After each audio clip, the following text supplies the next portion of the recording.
हैं कहीं ना कहीं पाप करवा देते हैं और उसी पर पैर रख करके आप माँ का दर्शन करने जाते हैं। एकदम पचपचाया हुआ था, देखने लायक नहीं था। और बॉयफ्रेंड किसको घूमने जा रहे भाई, कौन सी घूमने जा रहे हो? भगवान का दर्शन करने जा रहे हो ना, लेकिन आप वहां अश्लीलता भी देखने को आपको मिल जाती है। इस तरीके से आप 9 दिन माँ का पूरा देखभाल करते हो।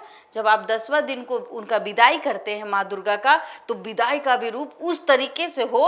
नमस्कार, देशवा न्यूज देख रहे हैं आप, आपके साथ मैं अमित झा। देखिए, चर्चा की शुरुआत करने से पहले आप इन विजुअल्स को देख लीजिए और इन तस्वीरों के बाद आप खुद से ही सवाल कीजिए कि हम कितने सही हैं और आप कितने सही हैं। जी हां, देखिए, आज विजयादशमी है। कल नवमी के दिन पूरा पटना रोड पर था। इसलिए था क्योंकि हर भक्त चाहता था कि अपने परिवार के साथ मां दुर्गा का दर्शन करें।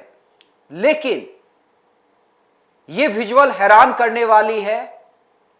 यह विजुअल ये बता रही है कि हम अपने सभ्यता संस्कृति को कितना सही तरीके से मान रहे हैं और नहीं मान रहे हैं।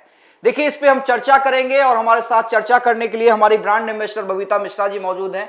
बबीता जी, ये सीधा और कड़वा सवाल आपसे ही है, क्या हम अपने घर में इसी तरह, देखिए ये तो मंदिर की बात है जहां पर मां दुर्गा को स्थापित किया गया है, उनकी मूर्ति को स्थापित किया गया है, पटना के बोरिंग रोड चौराहे पे जो पंचमुखी मंदिर है, वहां पे जो हम देख रहे हैं कि किस तरह से कूड़े का अंबार लगा हुआ है। हम अपने घर में पूजा, जहां हमारा मंदिर होता है, वहां की बात छोड़ दीजिए, हम जैसे ही कहीं पे टेबल पे खाना खाते हैं तुरंत उठाते हैं और उस टेबल को साफ करते हैं क्योंकि हमारा घर गंदा ना लगे। लेकिन यहाँ पे तो क्या हो रहा है, जो आयोजक है या जो भक्त हैं माँ के दरबार को ही गंदा किए हुए। देखिए, मैं आपको बता दूं कि मतलब आज रात 3:30 बजे मॉर्निंग में हम निकले। रात बोलिए सुबह बोलिए, तो जब हम 3:30 बजे सुबह निकलते हैं तो हमें लगता है कि भाई अब भीड़ कम होगी। जी। और आसानी से घूम भी लेंगे, कुछ विजुअल वगैरह बन जाएंगे। बिल्कुल। तो विजुअल बनाने के मकसद से और माता का दर्शन करने, क्योंकि इतनी लाखों के तादाद में भीड़ आपको सड़कों पे दिख रही थी। बिल्कुल। अष्टमी, नवमी और नवमी का तो दिन आप समझ ही सकते हैं किस तरीके का भीड़ होगा। तो हम जब 3:30 बजे भी निकले घर से तो हमें लगा कि भीड़ उतना ही था जितना कि आप रात में देख रहे हैं। क्योंकि एक उत्साह होता है। और बहुत सारे लोग को अब मानना यह है कि हम थोड़ा सा लेट जाए तो ज्यादा बेहतर होगा। हर पंडाल में जाए, हर माँ के स्वरूप का दर्शन करे। और सब जितने भी श्रद्धालु ये चाहते हैं कि जितना हो सके हम माता का दर्शन कर ले और हर जगह जाएं। कौन कौन जगह कितनी अच्छी पंडाल बनी है और माता का रूप कैसा है। बिल्कुल। तो जब हम पंचमुखी मंदिर जाते हैं तो जरा ये नजारा देखिए पहले, जहां माता खुद विराजमान है। जी। 9 दिन से वो वहां है और प्रसाद भी जो वहां के आयोजक है, मुझे समझ में नहीं आता कि आयोजक ने इस तरीके का काम क्यों किया। हम हिंदू है, सनातनी है और हम माता का जाने अनजाने अपमान कर देते हैं। एक घर में अगर कोई कूड़ा रह जाता है तो हम उस कूड़े को हटा देते हैं, तब जाके वहां पे साफ सफाई करते हैं, उसके बाद हम माँ को बुलाते हैं और उनको चौकी पे बैठाते हैं। आप 9 दिन से आप वहां पूजा करवा रहे हैं, पूजा करवाने के बाद भी नियम कर्म से करवा रहे हैं। वहां हवन भी है, लेकिन जब आप प्रसाद बांटते हैं तो आप ये भूल जाते हैं। मैं आयोजक से भी कहूंगी और जितने भी श्रद्धालु हैं जो माता के लिए कहते हैं कि माँ हमारे झोली भर दीजिए, माँ हमको ये चाहिए, माँ हमको वो चाहिए। नहीं, सबसे इंटरेस्टिंग बबीता जी आप जो कह रही हैं, और देखिए ऐसे ही तो सीधे मान लीजिए कि मैंने खाया और मैंने उस पात्र को वहीं पे गिरा दिया, झूठन को गिरा दिया। आप आई, हमने माँ से कुछ मांगा, आप आई, आप उसी झूठन को लांग के माँ के दरबार जा रहे हैं, तो मेरी मनोकामना पूरी होगी क्या? आप जरा बिल्कुल नहीं होगी। आप जरा गौर से देखिए इस विजुअल को। इस विजुअल में जहाँ पे हवन तैयार किया गया है, हवन भी वहां जल रहा था। और उसके बाद में आप जहाँ खिचड़ी लोग खाते हैं वहीं पे थूक देते हैं, बोलते ना जहाँ खाया वहीं पर घिना दिया, तो घिनाया हुआ था। और माता का दरवाजा जो द्वार था एकदम सामने अब द्वार के सामने आप पूरा का अंबार लगा दीजिए और उसी से क्रॉस करके भक्तों को भी जाना पड़ रहा है। और वो भक्त जो चाहते हैं कि सिर्फ माता का दर्शन करें, चलो प्रसाद मिला ना मिला अलग बात है, लेकिन हाँ माँ का दर्शन कर लेंगे। पैर उठा करके जूता पहन के आप जा रहे हैं, वो भी माता का अवहेलना ही कर रही हैं, चाहे वो हम हो चाहे आप हो, जाने अनजाने हमसे पाप हो ही रहा है। और जो खिचड़ी जो वो आयोजक वहां दे रहे हैं, वहां देने की जरूरत क्या थी? आप उसके लिए अलग व्यवस्था करवा देते, अलग व्यवस्था करते या एक कूड़ादान प्रॉपर, उसमें एक अनाउंसमेंट करवाते कि जो भी भक्त प्रसाद खाएंगे कूड़ेदान में ही अब वो डालेंगे। जो भी बच्चे हो, बूढ़े हो, बुजुर्ग हो, यंग हो, कोई भी जनरेशन हो, अगर उनको हाथ में प्रसाद मिलती है तो वो भी लोग देखिए क्या करते, खाते हैं और कोने में फेंक देते। कोने में क्या, बीच में फेंक देंगे।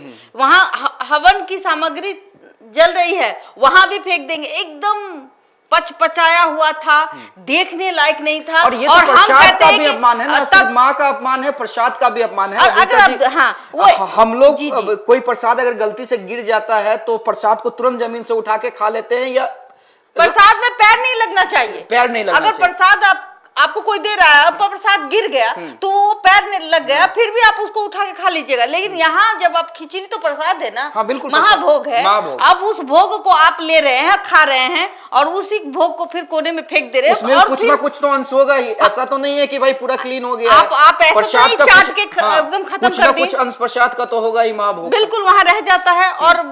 और इतने लोग खाते हैं और इतना फेंक देते हैं, प्रसाद को फेंक देते हैं, सबसे बड़ी बात है। दूसरी बड़ी बात यह है कि देखिए उसी प्रसाद को पर पैर रख करके माँ का दर्शन करने जाते हैं और वहां एकदम गीला हो जाता है, नर्क के तरह। माँ का दरबार स्वर्ग के समान होता है। वहां हम जो भक्त जन है, यहाँ वहां जो आयोजक है, कहीं ना कहीं पाप करवा देते हैं और उसी पर पैर रख करके आप माँ का दर्शन करने जाते हैं। तो क्या माँ वहां रहती है? माँ तो गायब हो जाएगी। माँ तो, जब मंदिर में हम हर साफ सफाई का ख्याल रखते हैं, 9 दिन भी रखते हैं, तो हम ये देखते हैं कि एक फूल भी हमारे पैर पे जो गिर जाता है, वो फूल हम माता को नहीं चढ़ाते।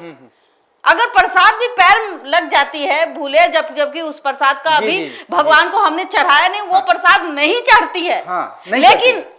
लेकिन यहाँ आकर के आप 9 दिन तक भव्य तरीके से माता का 9 रूप का पूजा करते हैं और उस 9 रूप के पूजा के बाद आप प्रसाद भी बांटते हैं। उस प्रसाद को इस तरीके से वितरण करते हैं कि माँ भी अफसोस करती है कि भाई हमारा ही प्रसाद का अवहेलना हो रहा है और लोग जो है वो फेंक रहे हैं। दोनों चीज का पूरा करकट का अंबार बना के रखे हैं माँ का मंदिर को।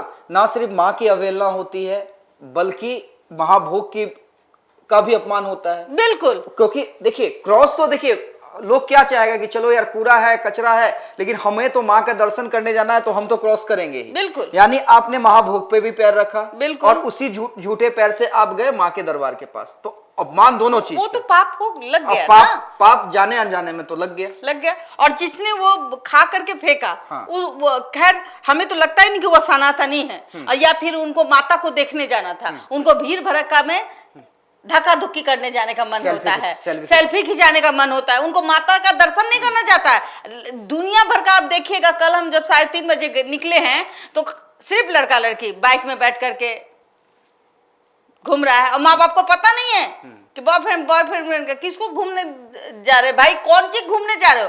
भगवान का दर्शन करने जा रहे हो ना, लेकिन आप वहां अश्लीलता भी देखने को आपको मिल जाती है और कहीं ना कहीं ये रोक नहीं है। जी, एक और एंगल पे हम चर्चा करेंगे। देखिए चर्चा इसलिए भी जरूरी है क्योंकि ये हो गया, उसके बाद हम चर्चा कर रहे हैं। एक चीज और होने जा रही है, उस पर भी चर्चा करने और अवेयरनेस की बात करने की जरूरत है। देखिए अब जाहिर सी बात है, अब भसान होगा दुर्गा माँ, उसमें अश्लील गाने होंगे की विदाई हम लोग और ये कहेंगे कि अगले साल फिर आइए। लेकिन उस बीच क्या होता है, हमने देखा है कई विजुअल्स, और ये सिर्फ यहाँ पे नहीं बल्कि महाराष्ट्र में भी देखा है, जब गणेश जी की विदाई होती है उन्हें भसाया जाता है, या यहाँ पे दुर्गा जी को भसाया जाता है। तो हम लोग कई तरह से उसे कहिए कि आधुनिकता में जो खो गए हैं। एक तो सही आपने कहा, अश्लील गाने तो बजेंगे ही बजेंगे, फिल्मी गाने बजेंगे ही बजेंगे, उसमें जो लड़के हैं वो झूमेंगे, डांस करेंगे ही करेंगे।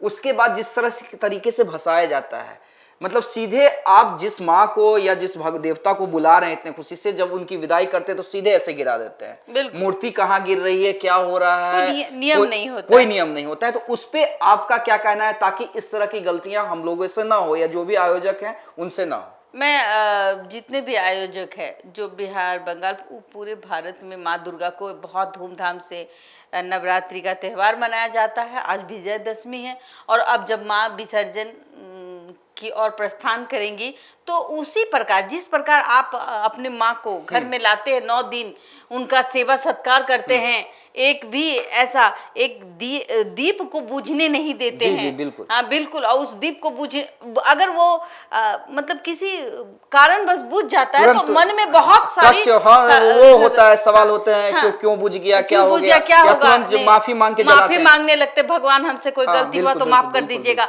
इसी तरीके से, जिस तरीके से आप 9 दिन माँ का पूरा देखभाल करते हो, जब आप 10वां दिन को उनका विदाई करते हैं माँ दुर्गा का, तो विदाई का भी रूप उस तरीके से हो जब माँ को लगे कि नहीं, मेरा बच्चा हमको लाया, अब हमको अब विदाई का वक्त आया है तो हमको कष्ट भी नहीं दे रहा है। तो जिस तरीके से चाहे वो आयोजन करता हो, चाहे उनके साथ जो भी लोग माँ को विदा करते हुए देखना चाहते हैं, जाते हैं उनके साथ, तो वहाँ अच्छे भाव से, मन से जाइए और पूरे विधि बाधा के साथ, विधि के साथ उनका विसर्जन कीजिए। और कष्ट होता है जब माँ को आप इस तरीके से गिराना चाहते हैं, वो आप तरीके से उनको विसर्जन कीजिए, ताकि माँ भी ये कहे कि नहीं, मेरा बच्चा मेरा है। बबीता जी, एक उदाहरण हम और अश्लील गाने, मैं लोगों से ये भी आग्रह करूंगी कि अश्लील गाने प्लीज ना बजाएं। नहीं बबीता जी, एक उदाहरण मैं और देना चाहूंगा जाते जाते। आपके यहाँ भी हर साल गणेश चतुर्थी होती है, आप खुद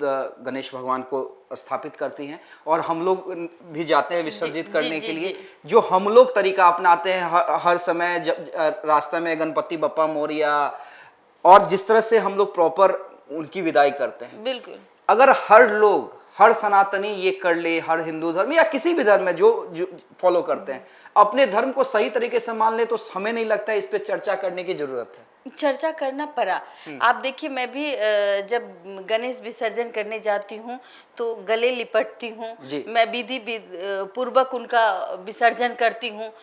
उस वक्त भी मैं ये ख्याल रखती हूँ कि मेरा पैर या हाथ उनके शरीर को टच ना करे, पाप न लिखे मुझे, मतलब पाप कहते हैं ना, पाप का भागी न होना चाहिए। तो यही माता को ले जा रहे हैं, माता को ले जा रहे हैं, तो माता को उस रूप से, जिस तरीके से आप लेके आए हैं, उसी तरीके से एकदम विदाई कीजिए और धूम धड़ाके से जो भी मन में, माता रानी का गाना अच्छे हैं वो गाना को बजाइए, लेकिन अश्लील गाना को मत बजाइए। आयोजकों से मैं यही कहना चाहूंगी, अपने धर्म का बखूबी पालन कीजिए, जिससे कि आपका धर्म और प्रसारित हो और प्रचारित हो। लोग इनको माता रानी को दिल में बैठाते हैं, हर घर में माता रानी है, तो हम, और वो कहीं गई नहीं है तो आप उनको भेज रहे हैं, ये एक नियम है, वो सदियों से चलता आ रहा है, तो हम इनका ख्याल जरूर रखेंगे। और रही बात आयोजकों की, जिस तरीके से खिचड़ी में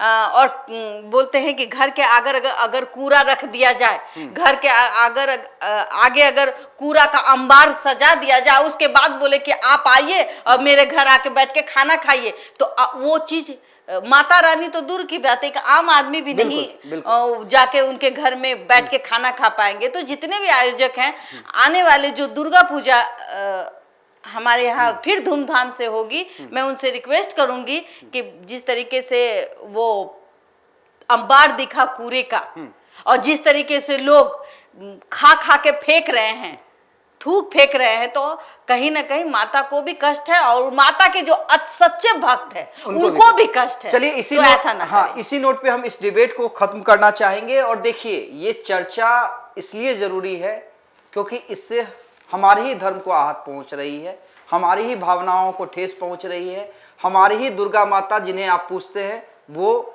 उनकी भावना को भी कहीं ना कहीं ठेस पहुंचेगी। और जाते जाते मैं कह देती हूँ, चलो बुलावा आया है, माता ने बुलाया है। तो हम माँ के भक्त हैं, बोलो प्रेम से जयकारा शेरों वाली मैया की जय। और अगर हमारा ये डिबेट, अगर हमारी इस चर्चा से आप सहमत हैं तो हमारे खबर पे कमेंट जरूर करें और इसे ज्यादा से ज्यादा शेयर करें, इतना शेयर करें कि अगले साल फिर इस तरह की गलती ना हो। बहुत बहुत धन्यवाद।